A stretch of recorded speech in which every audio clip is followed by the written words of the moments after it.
Hello everyone, I'm Angel Grace Romo from BSIT 1A. This is my semi-final project, a phonebook system in C built using structures and array. Instead of walking through this line by line, I'm going to show you the key design decisions I made and why I made them. So let's get started with the architecture.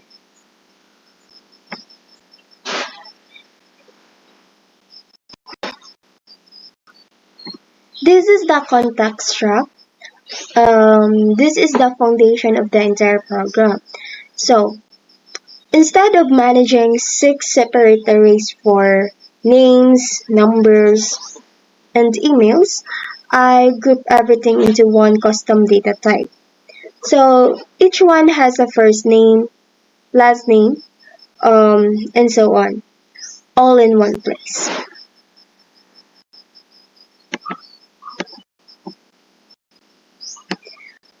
This single line creates 100 copies of that struct in memory.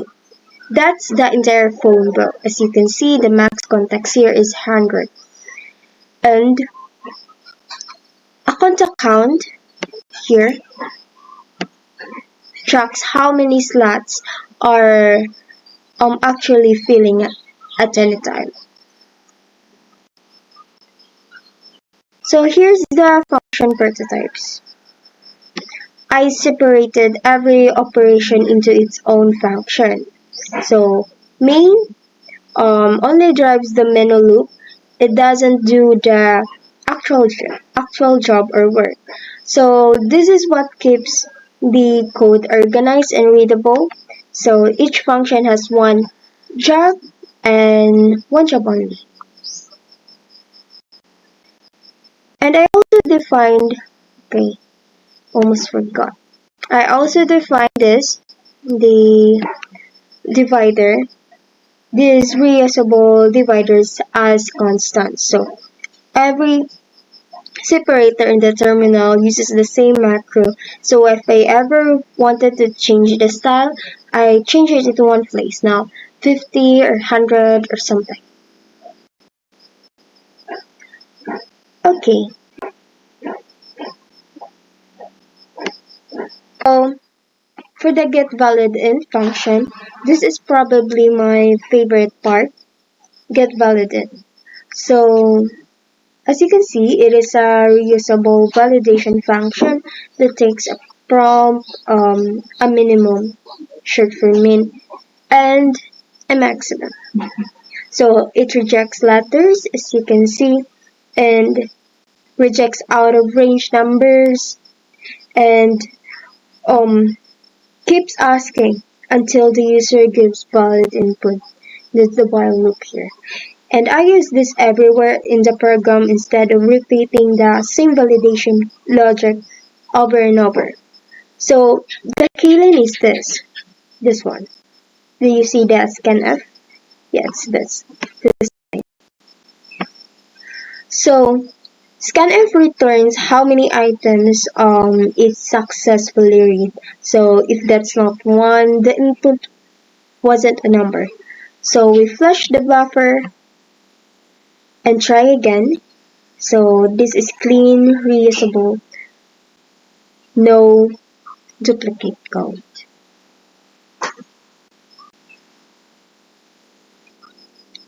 Now let me run it. Let's open the terminal. Okay.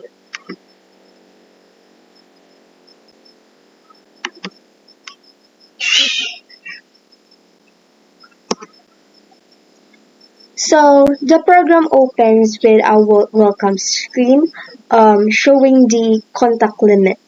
Small detail, but it tells the user exactly what they're working with before they do anything else. So let's press enter. Okay. And here's the main menu.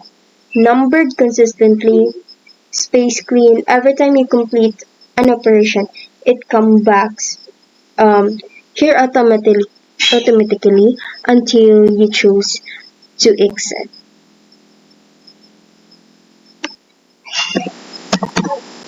Watch. I typed the letters and it rejected it immediately. So that's get valid in doing its job. It caught the bad input before it ever reached the switch case.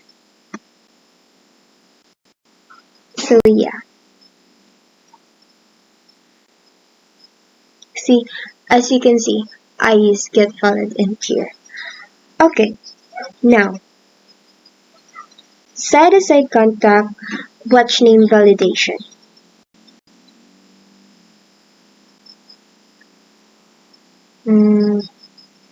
Okay, let's put here one version 1, 2, can add a contact. Oops, the design, but it's good when add. Okay, so let's say guapa 143 invalid first name. Please try again.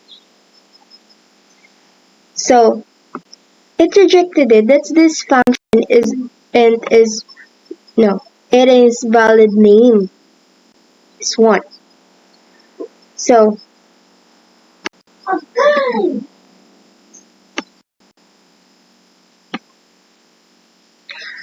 so it loops through every character using as alpha from ctype.h. So if a character isn't a letter, it's not a space, it's not a period or a hyphen, it returns 0, meaning invalid.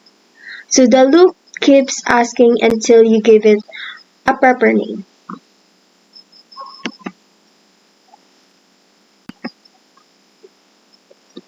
Let's give it a proper name.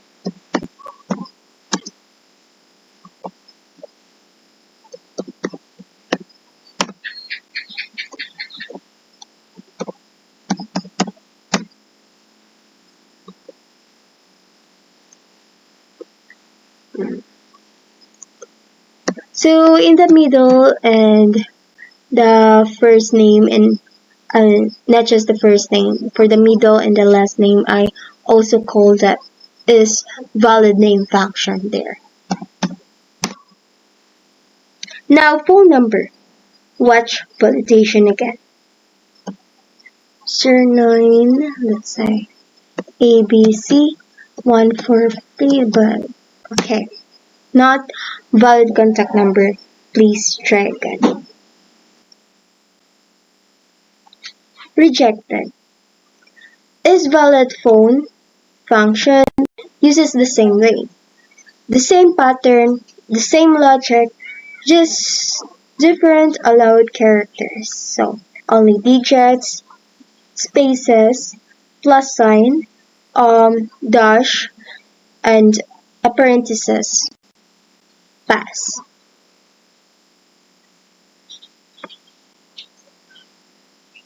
Now let's type a proper digit and phone number. Let's put my number here. 114518. Okay. And I don't include the maximum number for the phone number because in each country the maximum digit of a number varies. So for the okay, let's just state in the illustration in case. And then for email, Sir Bagya. Let's say Sir Bagya. Oops, invalid email address. Please try again. Rejected. So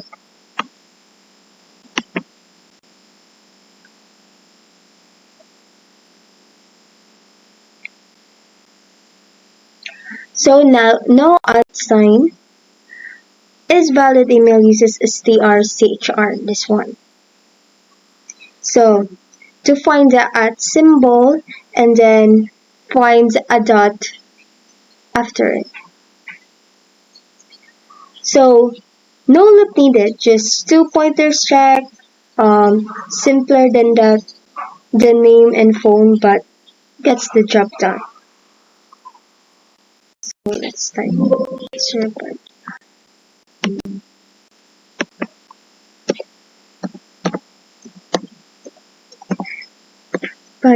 at gmail.com. Okay, and also as you can see, nothing between a at and .com because of course there's no email such Serbagya at .com. There's no email like that. So press enter to continue. Okay. So before viewing the contacts, let me add another contact here. Okay, Christian.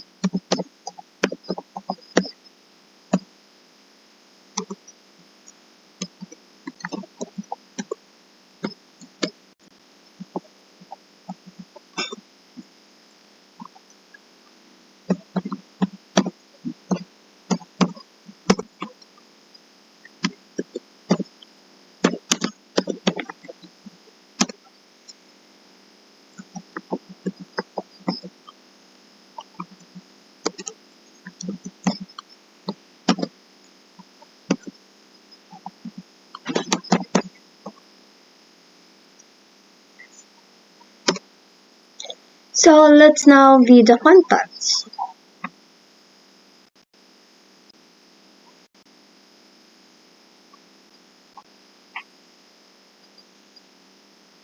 Two. Okay. So both contacts displayed in a clean numbered format. Okay, this is easy. Contact equals 0. Contact count equals 0. Phone book is empty. Okay, so. And by the way, I cleared the screen. That's what I use system CLS here. And for the look at this. Look at this alignment. This is not accidental. This one. So this one right here.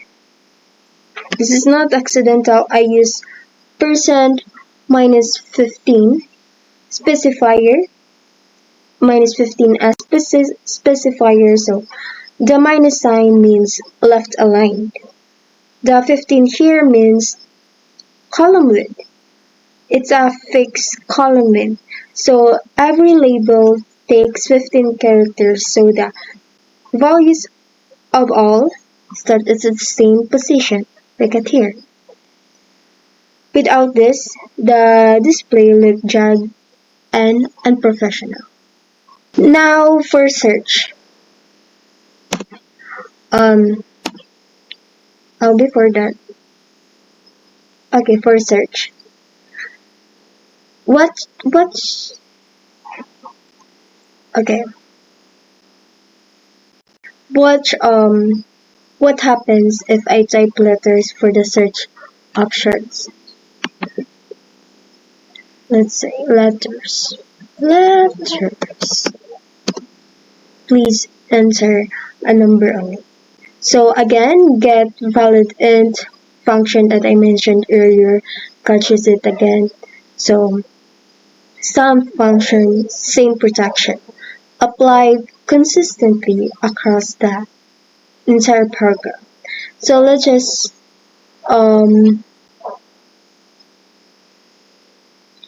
type 1 for the first name.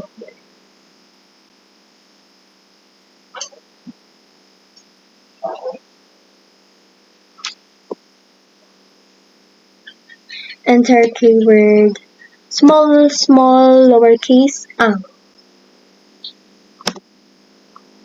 Whew. Okay. So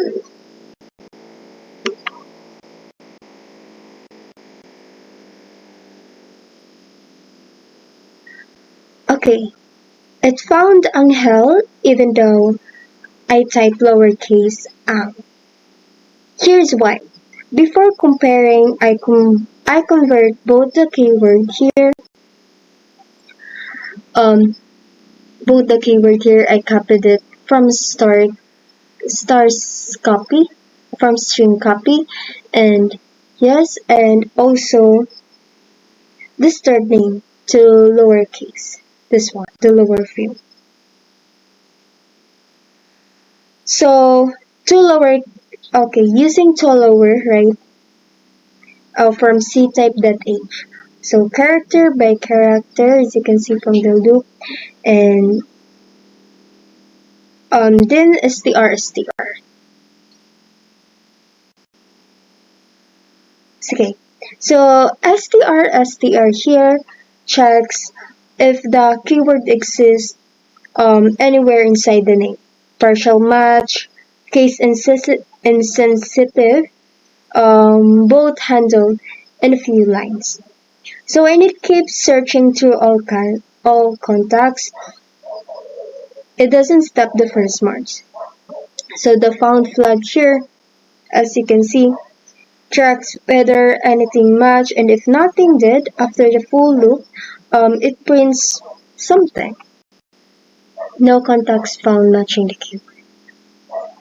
So, and now for update, this one, I designed this around UX. So, okay, select to option. This one is right here. You're going to select whether you're going to breathe, either you're going to search it or review this F and the X here. So this is just simple because I call the function. I did not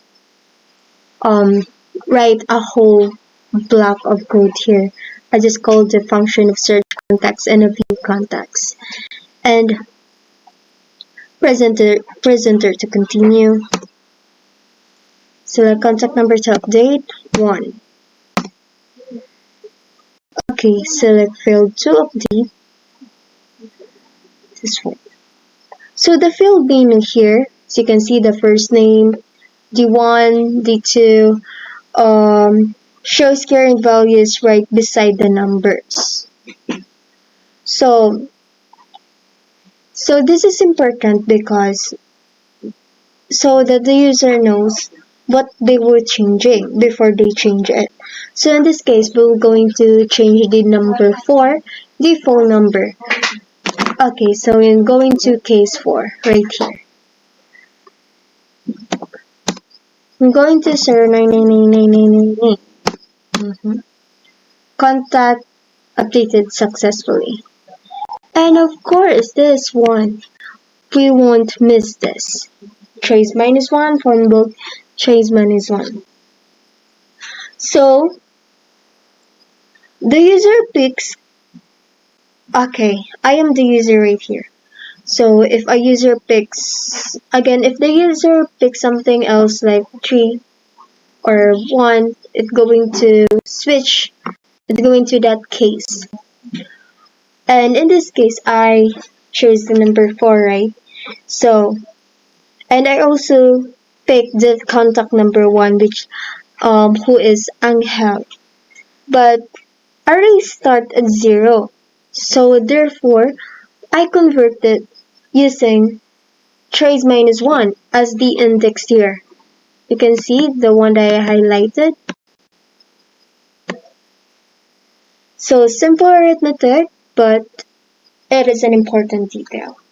Contact updated successfully. So in this case, no.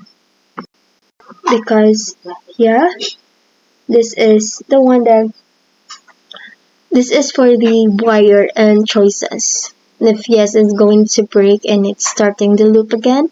And of course, if otherwise, it will be no right here. And it will break and it also doesn't repeat itself because the keep updating equals to 0 and the while is depending on the keep updating, which is 1. So, okay, press enter to continue. And finally, Okay, we'll have delete, number 5. So this one has the most interesting logic under the hood.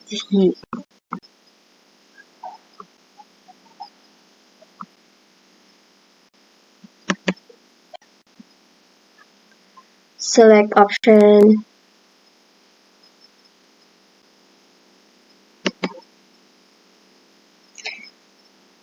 to view contacts na lang. Press enter to continue. Select contact number. Delete. 2. Okay. Contact deleted successfully. So after deletion, right here. Contact deleted successfully right here. Okay.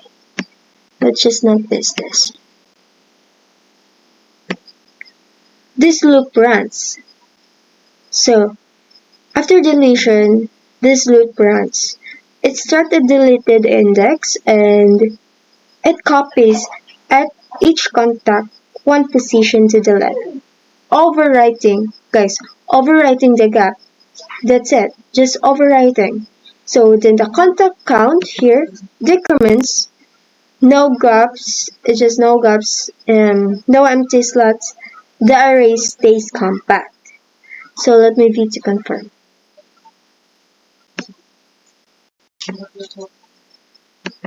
Delete contact and then let me V to confirm, guys. Clear. So only one contact remains, renumbered as contact 1. Clean. So now we're done with delete contacts. We're going to press enter. We're going to exit the program. So type 6. Thank you and goodbye. And a clean exit message. That is a message. So nothing crashes, nothing hangs. So I built this chunk by chunk, guys. Stack and scaffold first, then one function at a time, and reviewing each before moving to the next. That approach helped me catch bugs early and understand every decision I made along the way. So the concepts I applied here are structures, arrays, functions, input validation, string comparison, pointer basics, all came together in one working system.